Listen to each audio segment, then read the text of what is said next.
बहुत बड़ी करप्शन जो है पुलिस की वो सामने आई है। साबिक आईजी सिंध गुलाम नबी मेमन ने पुलिस एहलकारों का मोराल बुलंद करने के लिए हुकूमत सिंध से सिफारिश की थी कि पी एहलकार जो कच्चे में ऑपरेशन कर रहे हैं उनका 10,000 रुपये माहाना अलाउंस मुकर्रर किया जाए, जिस पर सिंध हुकूमत ने इसकी अप्रूवल दे दी थी।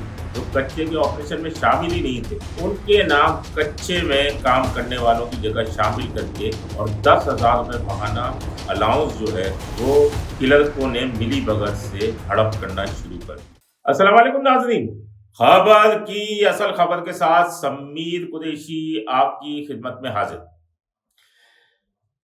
अंदरून सिंध में निजात मेहरान के नाम से कच्चे के डाकुओं के खिलाफ पुलिस और रेंजर्स का ऑपरेशन भरपूर तरीके से इस वक्त जारी है, जिसका सबसे बड़ा क्रेडिट अगर दिया जाए तो वो आईजी सिंध जावेद आलम ओडो, डीआईजी लाड़काना जिनके पास सख्त का चार्ज भी है नासिर आफ्ताब, और डीआईजी मीरपुर खास जो इससे कबल सख्खड़ लगे हुए थे फैसल चाचड़ के सर पर अगर कहा जाए तो ये बेजा नहीं होगा, क्योंकि इन तमाम की मेहनत है कि आज डाकू जो है वो सरेंडर कर रहे हैं और सरेंडर करके हथियार डाल रहे हैं।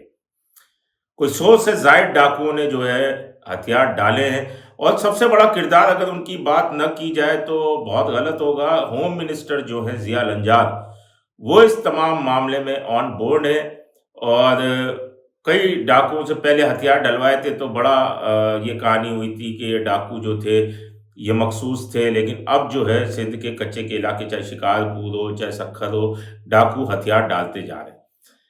इसी दौरान कच्चे का ऑपरेशन तो जारी है लेकिन बहुत बड़ी करप्शन जो है पुलिस की वो सामने आई है। कच्चे के डाकुओं के खिलाफ जब ऑपरेशन हो रहा था तो उस वक्त जो है पुलिस एहलकार और अफसरान की जो है शहादतें भी हो रही थी। कभी डाकू पुलिस की चौकियों पे हमला कर रहे थे, कभी डाकू मोबाइलों पे हमला कर रहे थे, जदीद असला था उनके पास और ये तमाम हमले हो रहे थे। उस वक्त साबिक आईजी सिंध गुलाम नबी मेमन ने पुलिस एहलकारों का मोराल बुलंद करने के लिए हुकूमत सिंध से सिफारिश की थी कि पी एहलकार जो कच्चे में ऑपरेशन कर रहे हैं उनका 10,000 रुपये माहाना अलाउंस मुकर्रर किया जाए, जिस पर सिंध हुकूमत ने इसकी अप्रूवल दे दी थी और उसके बाद कच्चे के अंदर ऑपरेशन करने वाले एहलकारों का अलाउंस मुकर्रर हो गया था। उसके बाद शिकारपुर में एक बड़ी कहानी ये सामने आती है कि जो कच्चे में ऑपरेशन कर रहे थे वो तो इस अलाउंस से महरूम रहे और उनकी जगह जो पक्के में काम कर रहे थे, जो पक्के में नौकरी कर रहे थे, जो कच्चे के ऑपरेशन में शामिल ही नहीं थे, उनके नाम कच्चे में काम करने वालों की जगह शामिल करके और 10,000 रुपये माहाना अलाउंस जो है वो क्लर्कों ने मिली भगत से हड़प करना शुरू कर दिया। इस ज़िम्न में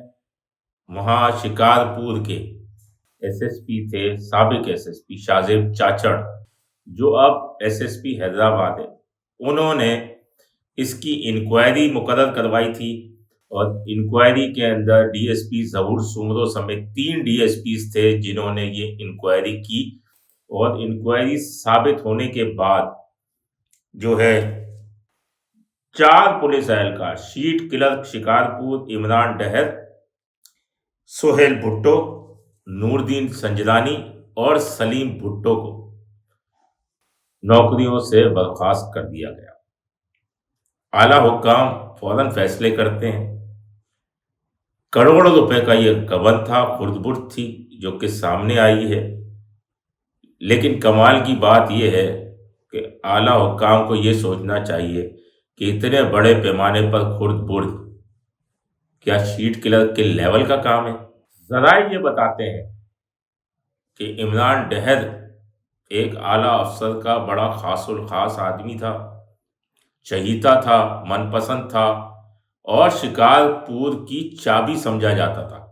शिकारपुर पुलिस में उसके बगैर कोई काम ही नहीं होता था। उसके बाद एक अफसर की जो है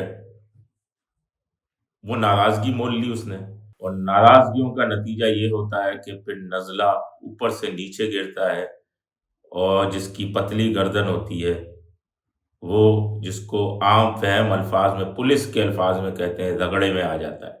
تو وہ یہ رگڑے میں آ گیا اور اپنے 4 ساتھیوں سمیت نوکریوں سے برخاست ہو گیا، جبکہ اس کا لیول ہی نہیں تھا۔ یہ اعلیٰ حکام کی مبینہ ملی بھگت سے یہ کام نہیں ہو سکتا تھا۔ ان اعلیٰ حکام کے خلاف تو کوئی کارروائی نہ نظر آئے گی نہ ہوگی، لیکن اب یہ جو برخاست ہوئے نوکریوں سے، اب دیکھتے ہیں کہ کب تک بحال ہوتے ہیں، کیونکہ نیچے سے اوپر تک یہ تمام معاملات ہوئے ہیں۔ اس ضمن میں ہم مزید بھی انکشافات اپنے اگلے پروگرام میں کریں گے۔ اپنے ہوسٹ سمیر قریشی کو اجازت دیجیے۔ اللہ نگہبان۔ Z110 نیوز، خبر کی اصل خبر۔